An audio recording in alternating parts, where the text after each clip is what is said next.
Hello, Marc Lottering. Hello, John Maytham. How are you? I'm very well. I'm so happy to be here. How are you? If I'd known what the dress code was, I would have taken greater care. No. You mustn't go. I know I set the bar very high, but this is just how one wakes up, you know.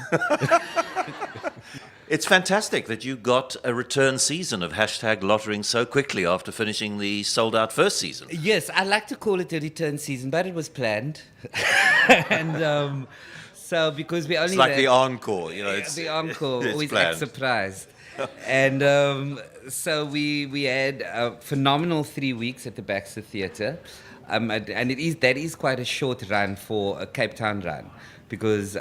People in Cape Town, I mean, the support is just huge. And so the show sold out, and we've got 3 more weeks starting the 17th of Jan until the 4th of Feb. It's called hashtag Lottering. It is indeed. Because social media is quite important in your life, Mark. I always write about what's important in my life at the time. And I remember speaking to you a while back, and you told me that you're one of those people who just don't... Yeah. I don't know how people live without likes. I mean, how do you live without being followed? How do you live without people saying I am hashtag? followed, but by the police mostly. Police. So I found that I got very attached to my phone, and to the point of being concerned, because it got to that point in the morning, and I spoke about this in the show because it was true, where we used to wake up. We've been created to get up in the morning and instinctively go to the toilet. And now I find you wake up and you look at the phone and see what you missed during the evening, who liked your pictures, and the horror I would go through if the phone wasn't plugged in properly. And it's not charged because the lead doesn't extend to the toilet. So you keep your pee in until you've got some battery life on your phone, and you are actually able to. This is the wonderful thing. So, and then I thought there's something wrong with that kind of behavior. Yes, there is. I was promise. adult enough You're to on the admit couch, that. so I can tell you I was that, able yes. enough to admit that. And then I just started writing down a few things that I would like to talk about, and it turned into hashtag Lottering. And the reason I think the show worked is because so many people in the audience identified with being added to the family WhatsApp group. Because that's a group you should exit immediately. You have Really? No, it started by unemployed people in the family, so they copying and pasting Maya Angelou quotes the whole day and on your data. So you need to exit immediately. But it's a plan from the devil, because they start before the festive season and they go, John, please join the group because we have to decide where we're going for Christmas lunch. And right there is where all the evil starts. So you cannot leave the group. So we talk about that extensively in the show. And I think many stories that we talk about, it's just people can identify with it. And it caught me by complete surprise as to how much people enjoyed the show. So I was happy. What I don't know whether what we were saying was live or not, because we didn't know we were live. But Mark was saying to me that you got a lot of first-time viewers. People came to this show who'd never been to a Marc Lottering live show before. Yes, and they came in for 2 reasons, because I found that over the years, people, for some reason, were not allowed to bring their kids into my show. Like the world didn't allow it. And there were many stories that just didn't work. I've always said I always wanted to be like Barry Hilton, for example, does not swear.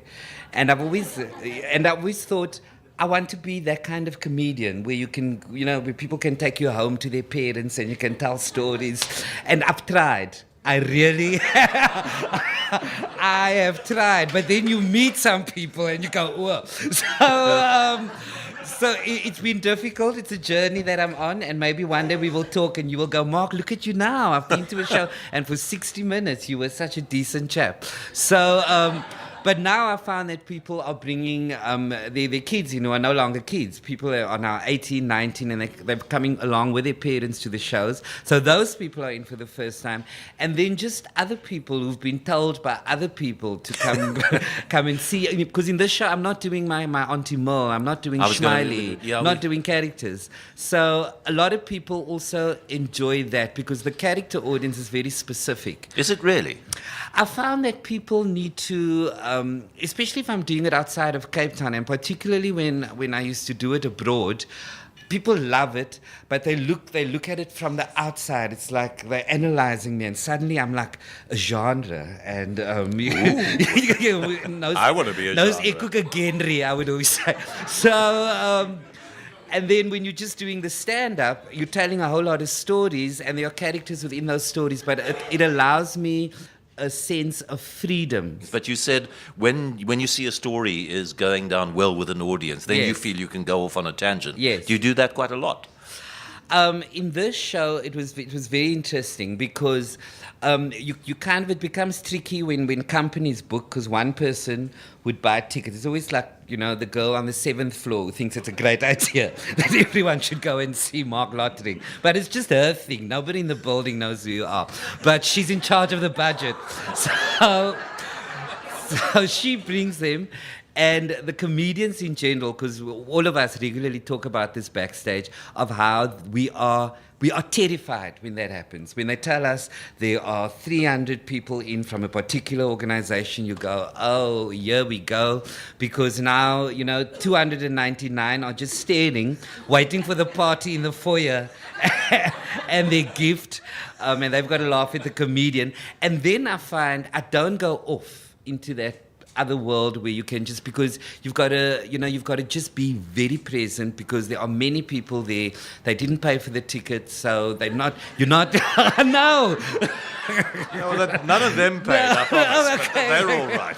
Oh, I love the poor. But there are many people who do, and you have to just be on top of your game. But when you go off on a tangent, I'm not saying that you're not on top of your game, but then you have the crazies in who really love comedy, and you get half the audience who've been following your work for a very long time, and some of them can almost finish the stories when you start them, and then you can have an absolute jaw, because then it really turns into a dance. So, I mean, how scripted is hashtag lottering then? I mean, there is 60 minutes of gags which have been written, which maybe get updated as things happen, Yes. but there's a core scripted.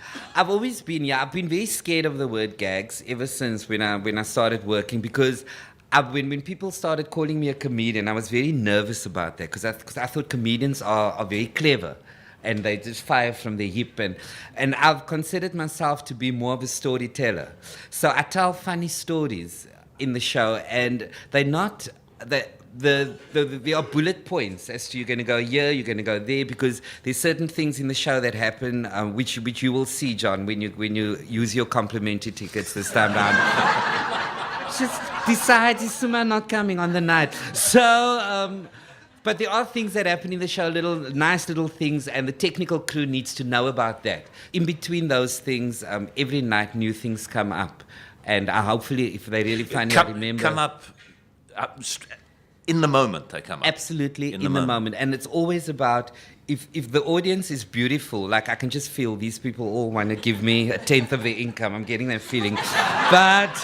But if the audience is beautiful, they almost hold you. I mean, how much of your comedy is observational, in the sense that you saw somebody, or you yourself did something pretty much along the lines of the story you're telling, or are there stories which are completely made up? My stories are, I wish I could say, it's 90% observational, but it's 100% because I'm that good.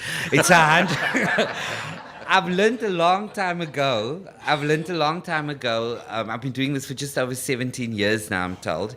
And I've learned a long time ago that the minute you make stuff up, and I've tried that a lot, you make stuff up to be cool. And sometimes things are funny, but they didn't happen to you, but you say that it happened to you. I don't know how, somehow the audience knows that is absolute nonsense. That never, ever happened to you. Like when I started the story going, so I was kissing this girl. So... people just stare at me. But they just know. And when I discovered that, I soon realized, truth is the way to go. And the amazing thing about truth when you're doing comedy is that even if it's not that funny, because a lot of people, they scream in the audience on the night, but people tell me they retell my stories when they get home, And family at home just stare at them and go, seriously. So You paid money for that. So he said you should watch where you park. And it's like, well, I didn't say it like that. So yeah, if you go for honesty, I found that the honesty lives. For example, I tell a long story about why I feel that you should always write down on your parking ticket where you've parked if you're at a big. And then I do a reenaction of what I've seen often when couples come out from shopping and they cannot find the car. It can cause a divorce because women just stare at men and men stare into the sky. And the guy goes, we were definitely parked here.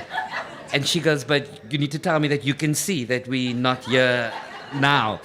And that just goes on, and it started out as a 3-minute segment, and then the conversation, you develop that some more. But that's what I've seen, and that's what I live through. And that's why I think I'm able to tell it every night. Because if you make stuff up and you're running for a month, you soon start looking like a tired actor because it's not real, it's not your story, it's just something that you've learned. But if you've lived through it, you can live it in a very different way every night. Right now, I sound so profound. I wanna follow myself on Twitter now. Don't you do that? Are you allowed to follow yourself?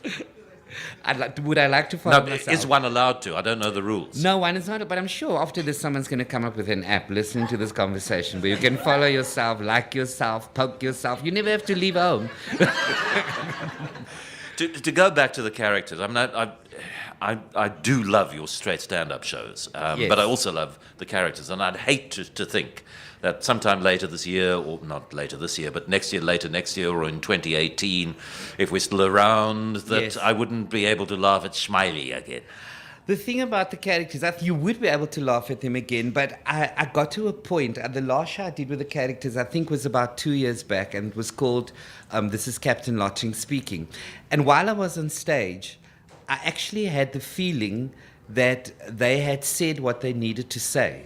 Okay. You know, where you just go, there's only so many times Auntie Mo can talk about her lemon meringue. There's no limit to the lemon times. meringue. None. Only so many times Smiley can say, away, if you get on my taxi, jay sally relaxy. Because why? I'm a gachi that make you feel sexy. So you gotta... So actually now I quite know they're coming back. So... But I just felt that... Yes, of course. I've just thought of a story that somebody came to Cape Town English, Yes. and they got onto a minibus taxi, and they were completely confused as to why people were only allowed one bag. Why can't you get onto a minibus taxi with 2 bags? No, one bag, of course. One bag. I've got a funny story about a minibus taxi now in the show, because I talked to people about how I eventually got to move to Camps Bay. And then I started walking the minute I moved to Camps Bay, because that's what my neighbors did, and all the neighbors were white, and people would walk. People with many cars would walk in the morning, and they walk along Bantry Bay, and you've seen these wonderful, beautiful people walking their gym, and I would walk amongst my white neighbors, and this is a true story, and the minibus taxis come past there, they would come to a screeching halt and reverse just for me. And I would say, nee, ry aan ek bly.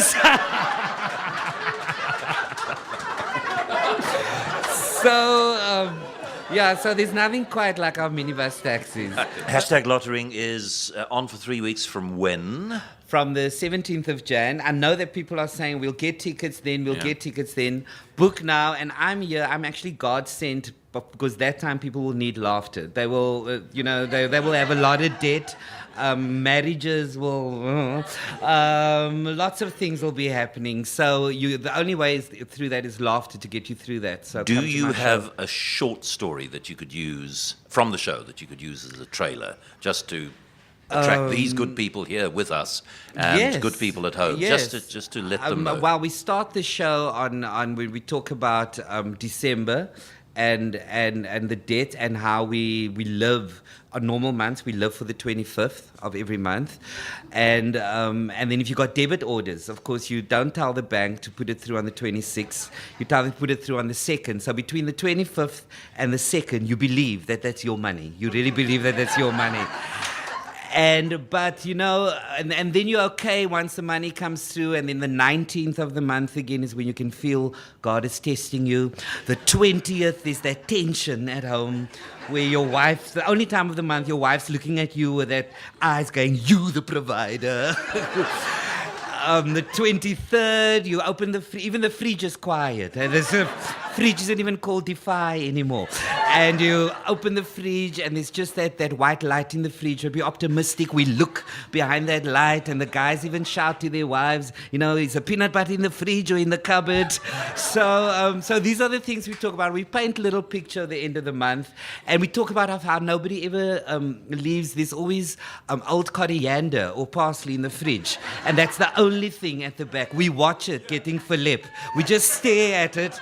Secretly, I think we hope it's going to turn into dacha. We just stare at that and we wait for payday. So that's a little bit of a teaser as to where we get off on that foot, and then we talk to people about how they can cope. That's hashtag lottering. You must get your tickets. You've had 20 minutes of him. It's been an absolute boon and a John, gift. Thank you very, very much. Complete pleasure. Mark. Thank you very much.